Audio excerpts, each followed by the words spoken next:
In the middle of November, Jim Schofield was cleaning out his attic when he came across a box of children's books he neither recognized nor remembered. He brought them downstairs, intending to do what he always does with books he doesn't want. He was going to take them to the library and push them through the return slot.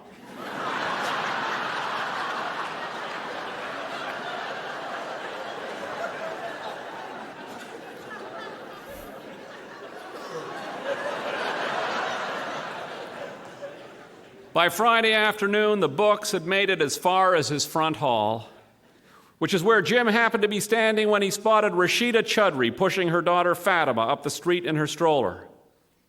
Rasheeda and her husband Ahmeer moved into the neighborhood last winter. Everyone took great delight in helping the Chudrys through their first winter in Canada. When it snowed, people woke up all over the neighborhood wishing they could be at the Chudrys to see their reaction. Jim grabbed some wrapping paper from where he keeps it, under the sofa, and he quickly gift-wrapped the books, and then he ran outside. An early Christmas present, he said, handing the children's books to Rasheeda and pointing at her daughter. Jim said the thing about the books being a Christmas present so Rasheeda wouldn't think he was odd, running out like that. He gave her the books, and then he went inside to fix dinner, and he forgot about them completely. Rasheeda didn't, however. Rasheeda went home and freaked out. Rasheeda and Ahmeer are from Pakistan, and this was going to be their first Christmas in Canada.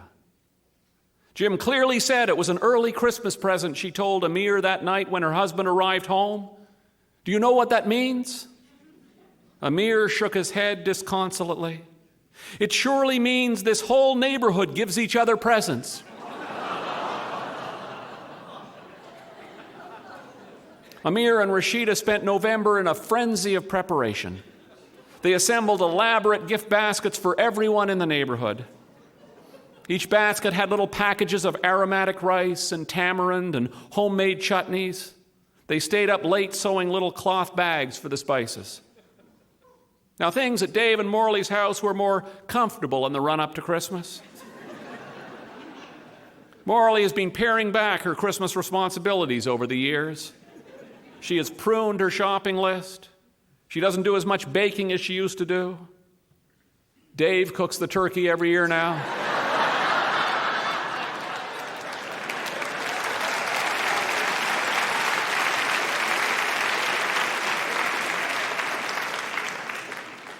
So this year, as Christmas approached, Morley felt uncommonly sanguine about the season.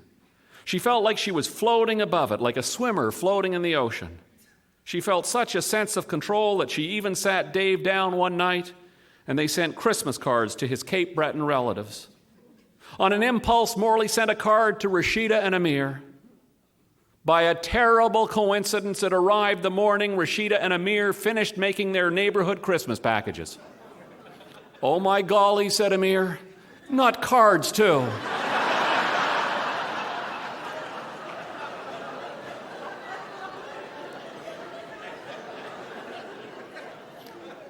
Unlike Morley, Dave had been preoccupied with Christmas since the end of November. The neighborhood arena holds an annual skating party every December, and this year they were trying to raise money for a new Zamboni. Dave went to an organizing meeting, and when he went, he knew he wouldn't leave without some responsibility. Before the meeting began, Dave overheard Mary Turlington talking to Polly Anderson. He flips a few steaks on the barbecue, and he thinks he's cooked a meal, she said disparagingly. She was talking about her husband, Bert. Baking, said Polly Anderson, that's the final frontier. Show me a man who can bake a cupcake and I'm all his. They both cracked up. At the end of the meeting, the chairman passed a typed list of jobs around the table. Dave looked down the list and without a second thought put up his hand and he said, I'll bake the Christmas cake. He said it for Bert Turlington. He said it for all the men in the neighborhood. Said it for men everywhere. He saw Betty Turlington shoot Polly Anderson a raised eyebrow. And that is how, on a Saturday in the middle of November, Dave came to be in his kitchen, surrounded by brown paper bags of sultanas and currants, and lemons and figs and dates and prunes and nuts and glazed cherries, and a giant jug of bourbon.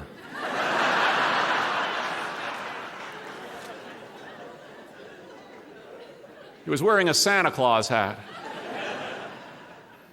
Autumn dimmed, and the rains of November arrived, and the street lights went on earlier each night, and the wind came up, and the leaves blew off the pear tree in the backyard, and it was good to be inside. And inside, at Dave's house, life was sublime. Dave had his cakes wrapped in cheesecloth and aging on a shelf in the basement. 2 or 3 evenings a week, he would head downstairs and sprinkle them with a soaking mixture he made with the bourbon. It's a very European thing, he said one night. It's like having a goat down there.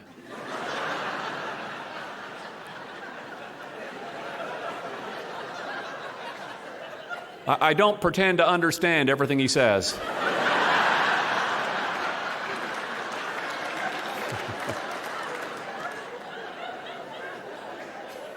Sometimes on the weekend, Kenny Wong came over and they'd go into the basement and sprinkle the cakes together.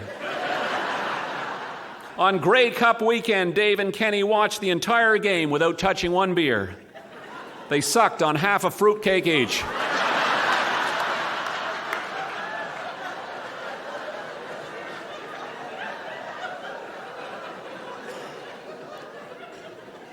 By the middle of December, Dave was ready for the arena big time. His remaining cakes were moist and mature and, truth be told, delicious. Dave had eaten 2 of them. He'd nibbled them both to death. He had the remaining dozen lined up like gold bars in a vault. Ahmeer and Rasheeda had their gift baskets ready to go too, wrapped in cellophane, tagged and waiting in the front hall. But a sense of anxiety had descended upon the Chudderys. Ahmeer and Rasheeda didn't know when the neighborhood gifting would begin. Knowing nothing about Christmas traditions, they didn't want to jump the gun. It wouldn't be right, Ahmeer, said Rasheeda. We must wait. And then there was a party at Fatima's daycare, and all the children were given presents. And that night, Rasheeda said, I am thinking, Ahmeer, that the gifting has obviously begun. We have not been included because they do not want to make us uncomfortable. If we're going to be part of this neighborhood, Ahmeer, it's up to us to make the first move. Ahmeer thought otherwise, and they had a steamy argument about what to do. But in the end, Rasheeda said, I am going tonight, and that is it. If you are coming with me, Ahmeer, you must come tonight. And so they set off after supper, pulling their wagon full of 28 gift baskets. When Rasheeda handed Morley her Christmas basket, Morley was seized with a spasm of guilt.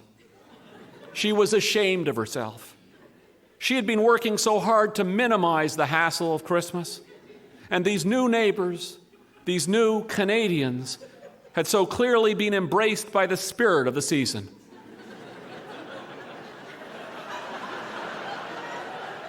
She invited them in and she put their basket under the tree, and then she said, I have your present upstairs. And she flew upstairs, and in a panic, she grabbed a lovely glass bowl that she had picked up at a craft show. It was already wrapped, and she'd been planning to give it to her mother. See, said Rasheeda to Ahmeer 15 minutes later, as they pulled their wagon along the sidewalk, they were waiting on us, Ahmeer.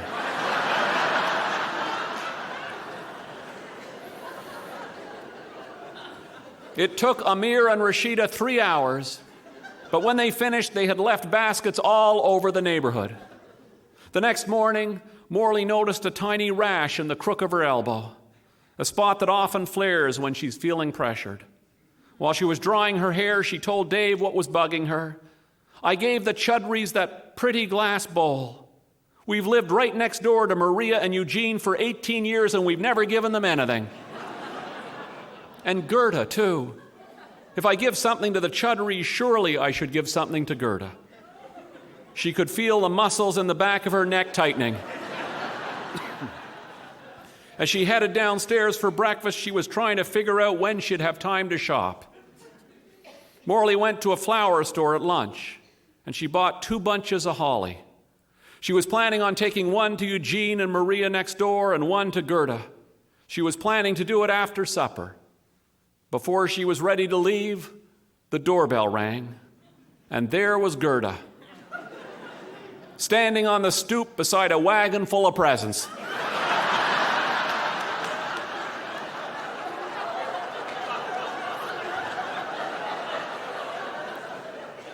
Christmas cookies, she said. I baked for everyone in the neighborhood. There was a tiny muscle ticking under her left eye.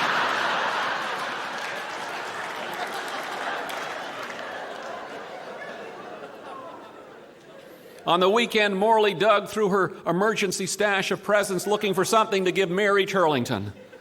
I wouldn't want Mary to learn I'd given something to Gerda and not to her, she said. She found a pair of hand-dipped candles. They were warped. She took them downstairs thinking she could straighten them out if she warmed them in the microwave.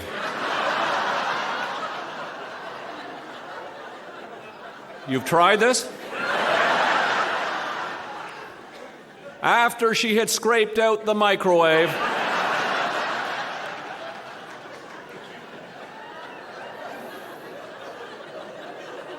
Morley dashed to a neighborhood store, arriving just before closing, and she bought a gift basket of herbal teas for Mary. On her way home, she bumped into Diane Goldberg, who was pulling a wagon up the street towards her house.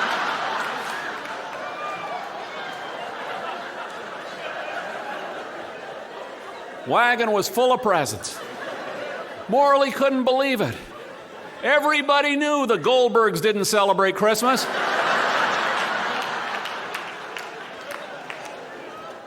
Morley said, "What a coincidence. I just put something under the tree for you."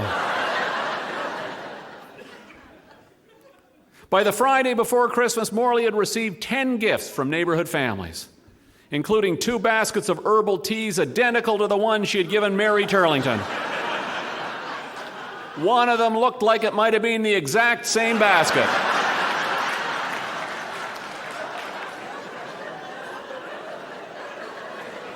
Her rash had extended down to the wrist.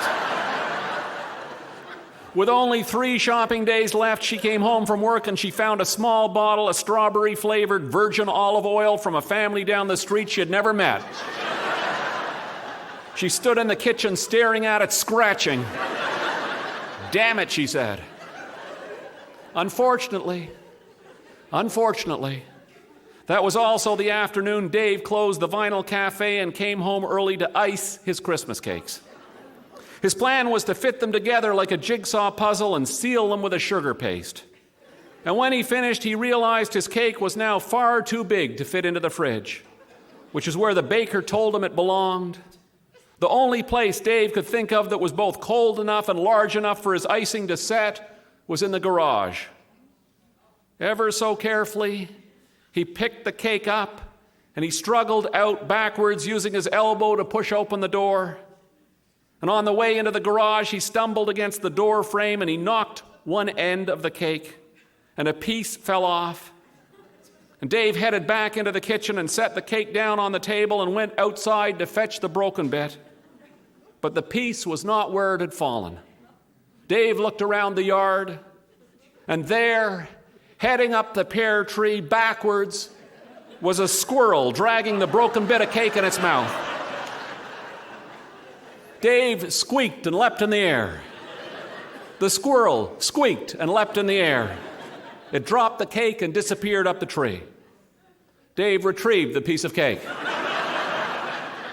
He bought it inside and he cut off the bit that he thought had been in the squirrel's mouth. And he tried to set it back in place. But the more he fiddled with it, the more the piece refused to fit. It was rapidly losing its shape. Eventually, using a mixture of honey and icing sugar, Dave made a sort of cement and glued the hunk of cake back on. Used the last of the sugar paste to cover the joint. It was easy. It was just like doing masonry. And then he carried the cake carefully out to the garage, the squirrel nattering at him as he walked under the tree. And he set the cake on the roof of the car.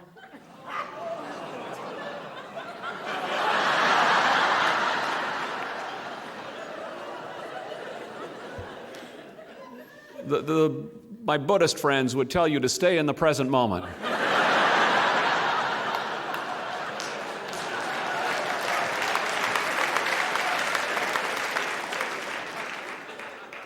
He set the cake on the roof of the car and made sure the garage door was tightly closed on his way back inside. It was an hour later that Morley came home and found the strawberry-flavored olive oil.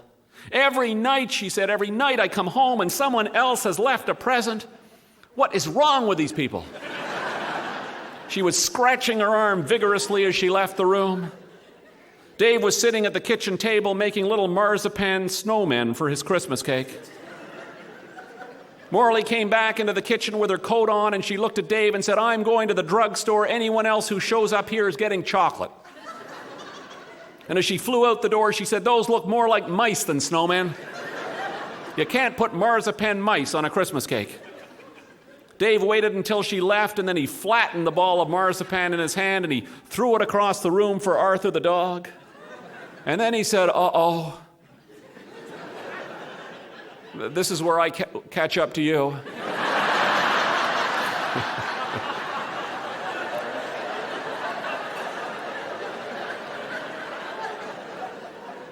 And he jumped up and he ran out the door, and he got to the driveway just in time to hear a squeal of tires, just in time to see the red lights of his car disappearing down the street with his Christmas cake on the roof.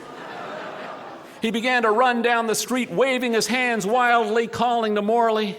He was running and waving when she hit the speed bump and the cake flew off. He was still running and waving when Morley glanced in the rear-view mirror and spotted him. "Now what?" she muttered. And she jammed on the brakes, and the car skidded to a halt, and she threw it in reverse, and Dave stopped moving. And he watched in horror as she reversed over his cake. And he started running again, but he wasn't running alone anymore. Pounding along the pavement beside him like a racehorse stretching for the finish line, matching him step for step in a rush for the cake. You got it, the squirrel.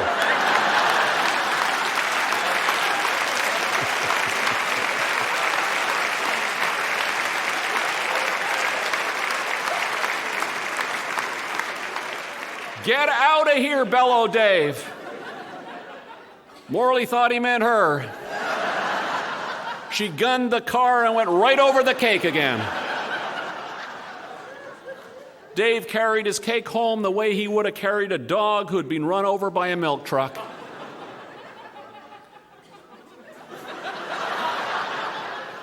You need professional help.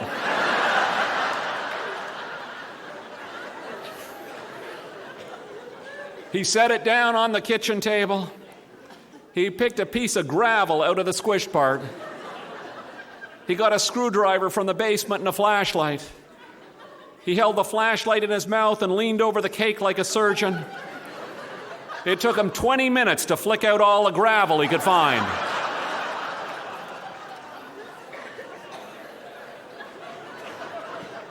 He went into the basement and poured himself a glass of soaking mixture.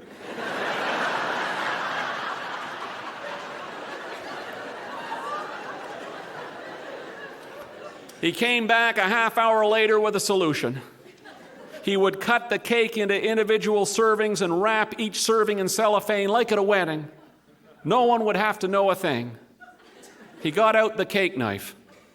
When Morley came home, Dave had just finished the job. Morley was carrying a large cardboard carton. At first, Dave thought she had gone grocery shopping, but she hadn't. She had bought every box of chocolate miniatures left in the drugstore and a bottle of cortisone cream. The skating party was the next night. Dave took his cake up to the arena an hour early and set it out on the refreshment table by the skate sharpening machine. He wanted to hang around and serve it to people. Fortunately, he had to go back to work and close his store. When he returned an hour later, there was a man standing by the arena door who didn't look at all happy. He was holding his jaw.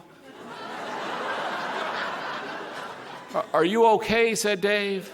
Man shook his head. "Some idiot baked a fruit cake and left the pits and the dates."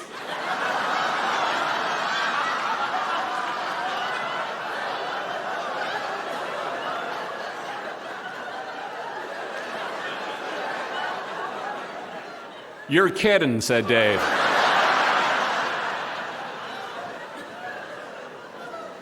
When he got to the table beside the skate sharpening machine, his cake had hardly been touched. Someone, however, had altered the sign he had carefully lettered before leaving home. "May contain nuts," it read. Someone had scratched out the word nuts and written a new word in its place. His sign now read, "May contain gravel."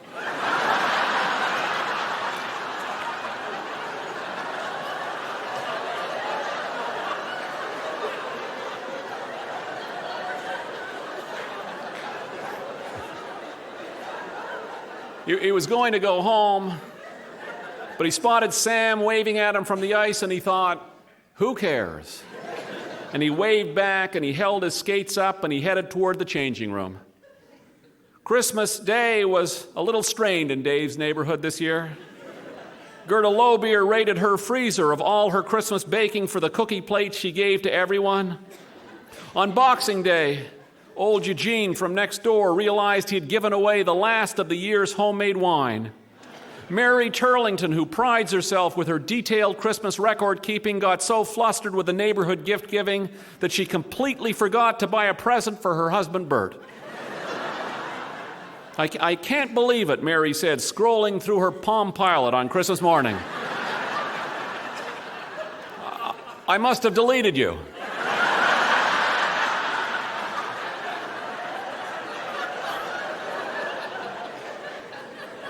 The only house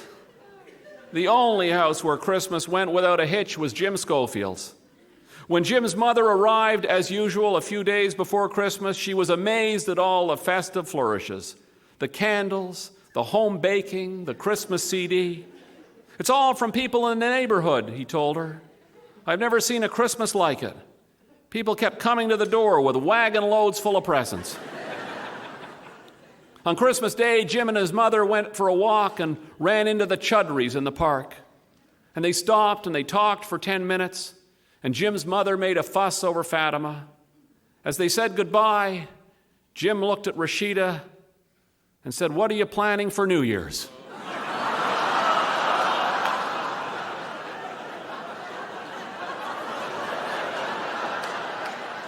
"New Year's," Ahmeer said as soon as they were alone. "New Year's, Rasheeda, don't these people ever stop?" "It will be all right, Ahmeer," Rasheeda said. "Inshallah," her husband replied.